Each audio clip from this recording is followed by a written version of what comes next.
Welcome, very much welcome.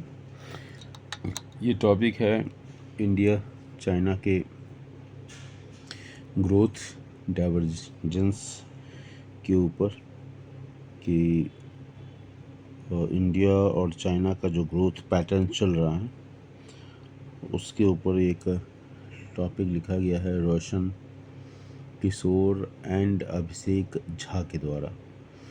और भारत के growth pattern को देखा जाए और चाइना के ग्रोथ पैटर्न को देखा जाए और पाकिस्तान के ग्रोथ पैटर्न को देखा जाए तो 1980s तक इनके सबके ग्रोथ पैटर्न लगभग बराबर थे। इसके बाद चाइना ने जो पॉलिसी अपनाई, एक तो पॉलिसी कही जाती है आयरन कर्टन पॉलिसी कही जाती है। चाइना ने जो 1958 में ग्रेट जीएलएफ की जो पॉलिसी अपनाई, ग्रेट लीप फॉरवर्ड की जो पॉलिसी अपनाई, फिर इसके बाद ग्रेट प्रोलिटेरियन कल्चरल रिफॉर्म्स वहाँ आया। हालांकि काफ़ी विवादास्पद रहा माओ जेडोंग के द्वारा। और कम्यून सिस्टम जो जीएलएफ का ही पार्ट था, कम्यून सिस्टम कि सब लोगों को सरकार के ज़मीन के ऊपर खेती करनी थी। बाद में उसमें ऑनरशिप भी दिया गया और उनको जो प्रॉफिट होगी वो उसका कुछ हिस्सा वो अपने पास रखेंगे और सरकार का भी उसमें शेयर होगा। टैक्स देने के बाद अपने पास रख सकते थे। तो कुल मिला के मेरे कहने का मतलब है कि चाइना इसके बाद जो 1978 में इकोनॉमिक रिफॉर्म्स लाता है, जो कि एक कम्युनिस्ट कंट्री, कंजर्वेटिव कंट्री कह लिया जाए, मार्केट मतलब सोशलिज्म के पैटर्न पर चलने वाली कंट्री और मार्केट सिस्टम को फॉलो करे इकोनॉमिक रिफॉर्म्स के नाम पर, तो एक बहुत बड़ा कदम माना जाएगा। तो भारत में भी इकोनॉमिक रिफॉर्म्स किए गए 1991 में, पाकिस्तान में रिफॉर्म्स किए गए 1988 में। और तीनों ही देश के रिफॉर्म को अगर हम देखें तो भारत का जो रिफॉर्म्स था मतलब चाइना के रिफॉर्म्स से अगर हम तुलना करें तो ये मजबूरी में किया हुआ रिफॉर्म्स था, जिसको बड़ा ही हम बिग बैंग करते हैं, उसको बहुत बड़ा समझते हैं कि बहुत बड़ा काम हुआ।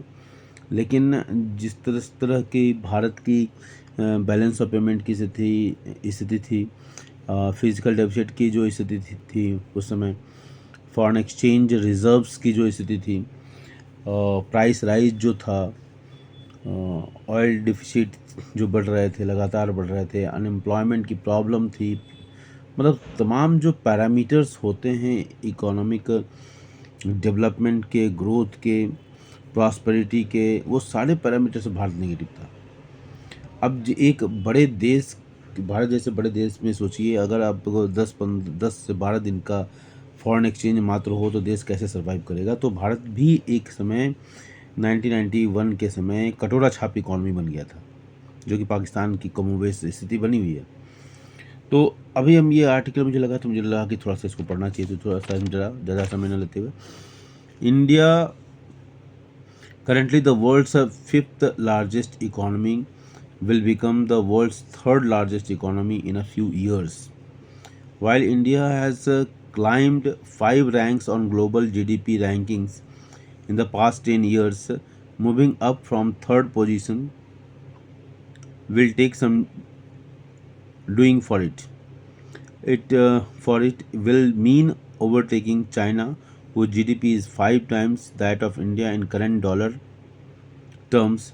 The economic rise of China and India and the divergence between the two is one of the biggest economic stories of the post Second World War period.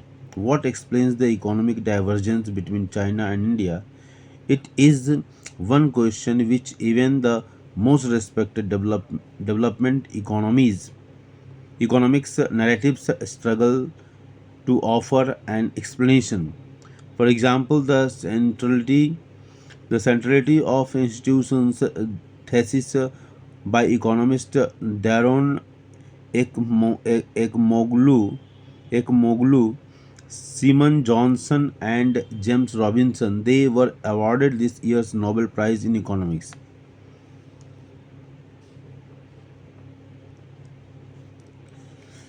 is of a little use in explaining the Sino-Indian economic divergence. The two-part series will use finding from a recently published paper by two economists, Nitin Kumar Bharti and Li Yang, to argue that difference in the educational trajectories of two countries, the roots of which may have been political in nature, might have played a big role in this economic divergence. The first part will summarize the basic contours of Sino Indian economic divergence, and the second part will draw on the Bharti Yang paper to link this divergence to educational policies. तो दो group में इसको उन्होंने divide किया है. Sino-Indian growth divergence began after the 1970s and peaked in the 2000s. तो 19 हम 80s तक बोलते थे. 1980s मतलब हमारा 80s मतलब 80 की बात करनी था. 1970 से 80 का ही था. A simple comparison of a compound annual growth rate CAGR of GDP of China and India shows this clearly. World Bank data shows that Chinese and Indian economy grew at almost the same rate, just about 4% in the 1960s. 1960 is the earliest period for which we have GDP data in the World Development Indicator database. While both the Indian and the Chinese economy kept gaining growth momentum until 2000, China growth acceleration was much faster than India's. For 2 decades between 1990 and 2010, China enjoyed double-digit GDP growth rate. Both the Indian and Chinese economy have lost momentum in the period after 2010. China's more than India's. However, Chinese GDP is in current dollar terms was 5 times India's in 2023. The latest period for which the World Bank data is available, in 1960, China's GDP was just 1.6 times that of India. 1960.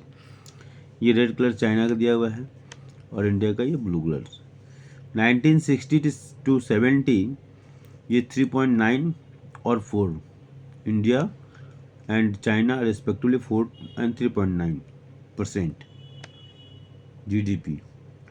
Constant local currency for China and India.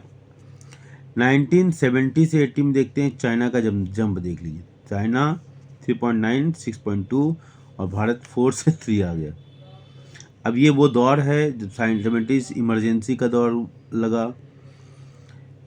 India China, India Pakistan का war हुआ. बांग्लादेश मतलब total कितना Bharat war में फंसा रहा. भारत में corruption high रहा.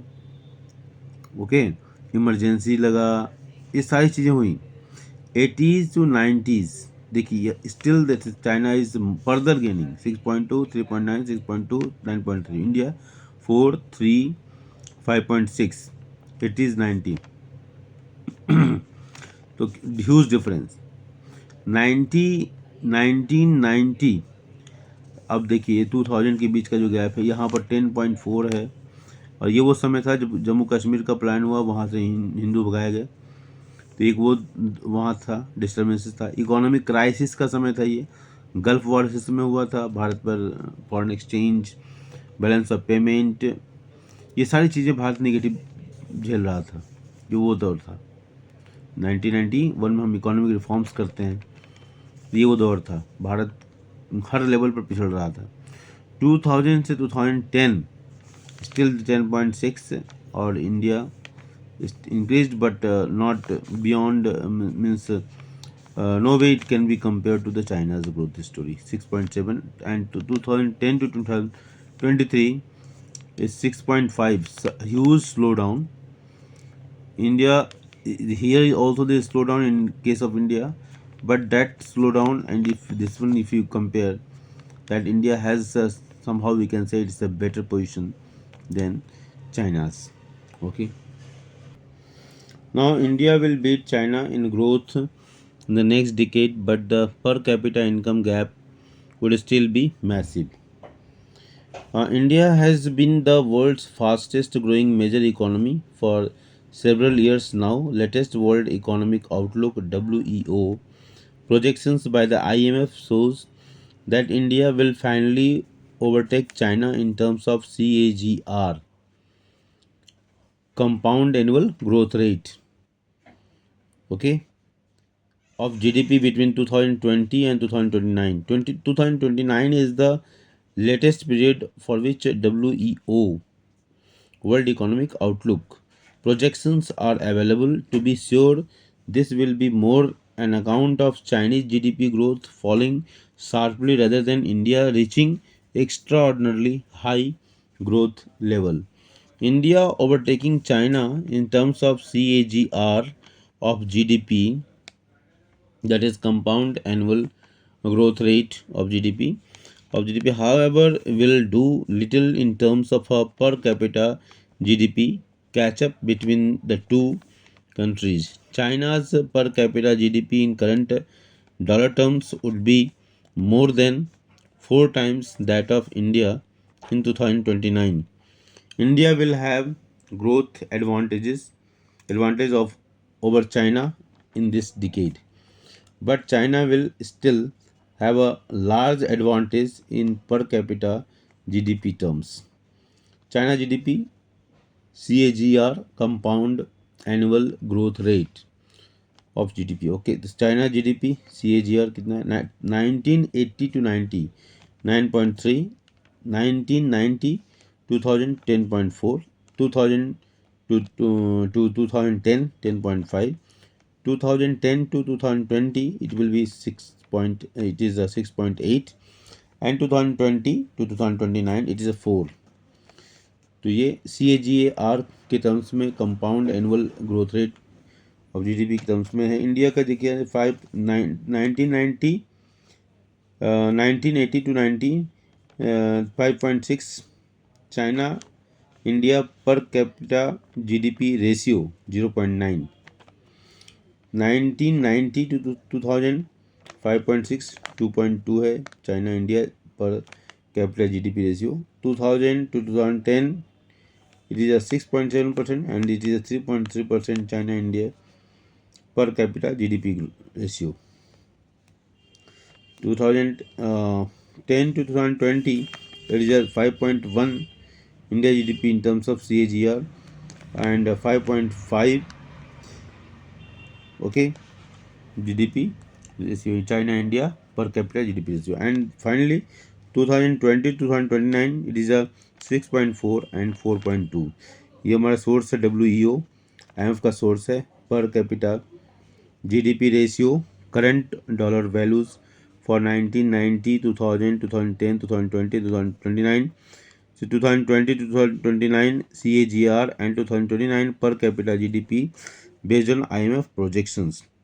हम तीसरे चरण में हम बात करेंगे कि सेक्टर वाइज चाइना इंडिया का जो GDP कंपेरिजन है वो उसकी क्या स्थिति है. Manufacturing in sino India gap. Sector wise China India GDP comparison. Sector wise India China GDP का कंपेरिजन है तो उसको हम देखेंगे. Sector wise China India GDP comparison shows centrality of manufacturing in sino Indian gap. यही है ये ना, ये जो वर्ड यूज़ किया गया ना, यही इंडिया और चाइना के बीच में जो गैप क्रिएट हुआ इसी की वजह से हुआ. चाइना का जो ग्रोथ स्ट्रेटजी था वो इंडिया में हैवी इंडस्ट्रीज पर फोकस किया गया, चाइना ने MSME पर ज़्यादा फोकस किया. While anecdotally widely accepted, a sector-wise breakup of Sino-India Indian GDP gap shows how critical manufacturing has been in driving the gap between Chinese and Indian economies. If one were to look at the ratio of Chinese and Indian GDP across sectors, agriculture, industry, and services, in current dollars, the gap has been the largest in industry. The World Bank database provides data on manufacturing industry also includes activities such as constructions only from 2004 for China. Once we compare manufacturing GDP of China and India, the gap is even bigger than what it is in sector-wise economic divergence between China and India. Chart shows the ratio of China and uh, India value added GDP in current dollars. GDP ये दिया है red colour से, GDP देखिए ये है, okay, and value added in agriculture this one, and dotted red line value added in industry this one, and indigo color value added in manufacturing this one, and value added in services ये नीचे ये line this line. अब ये दिखाई दे, अगर इस data को हम ध्यान से देखें तो हमको ये समझ में आता है कि जीडीपी का जो ग्रोथ रेट है देख लीजिए ऑलमोस्ट, ठीक है, ये जीडीपी का growth rate, value added in agriculture, ठीक है, ये दिस लाइन, यहाँ पर चाइना और इंडिया का ये दिखाया गया है, कंपैरिजन दिखाया गया है। अब इसका कमेंट देखेंगे 1960 से 2023 के बीच का ये डाटा है, और ये यहाँ पर हमने वो जीडीपी का लिया है। तो why is it that India has not managed to catch up with China in manufacturing? This is exactly where the Bharati Young paper provided a crucial link between economic performance and educational policy. This is the first of a two-part series on role of education in Sino-Indian economic divergence. The second part will use the finding from recently published paper to link educational divergence between China and India to economic divergence. तो ये जो difference दिख रहा है, बाकी में तो देखिए थोड़ा सा नियर कुछ ना कुछ क्लोजनेस दिखाई दे रहा है, चाहे आपका वैल्यू एडेड सर्विसेज सेक्टर में देख लें, ओके, या इसमें भी देख लेते हैं बहुत नज़दीकी ही दिखाई देती है, लेकिन ये जो है ना ये line value added in manufacturing, ठीक है, वैल्यू एडेड इन इंडस्ट्री में भी उतना डिफरेंस नहीं क्रिएट, लेकिन इसमें ज़्यादा डिफरेंस क्रिएट होता है। Value added in agriculture almost देखिए ना, लेकिन ये जो डिफरेंस क्रिएट हो रहा है ना ये बहुत ज़्यादा दिखा रहा है कि इसकी वजह से चाइना और इंडिया के का जो गैप है वो बहुत बढ़ गया। तो ये एक आर्टिकल है जो था, काफ़ी मुझे अच्छा लगा कि how the economies of India China diverged, कहाँ से ये परिवर्तन। तो कुल मिलाकर इसी बात पर हम एग्री होते हैं कि जो सेकेंडरी सेक्टर का जो ग्रोथ है चाइना में, वो वहाँ के मॉडल का जो फोकस था उसकी वजह से हर हाथ को रोज़गार देने का जो महात्मा गांधी का सपना था वो भारत में तो फुलफ़िल नहीं हो पाता है, लेकिन चाइना में फुलफ़िल होता हुआ दिखाया देता है। जब वो ग्रेट लीप फॉरवर्ड में वो every household was asked to run a small factories, ठीक है, तो उसका बहुत फ़र्क पड़ा। और जो स्टार्टअप की बात हम करते हैं तो चाइना ने उस ज़माने में उस तरह का जो मतलब स्टार्टअप एक प्रकार से सोचा जाए तो उसने फोकस किया था, और उसका परिणाम है कि चाइना की ग्रोथ स्टोरी अलग है। Thank you.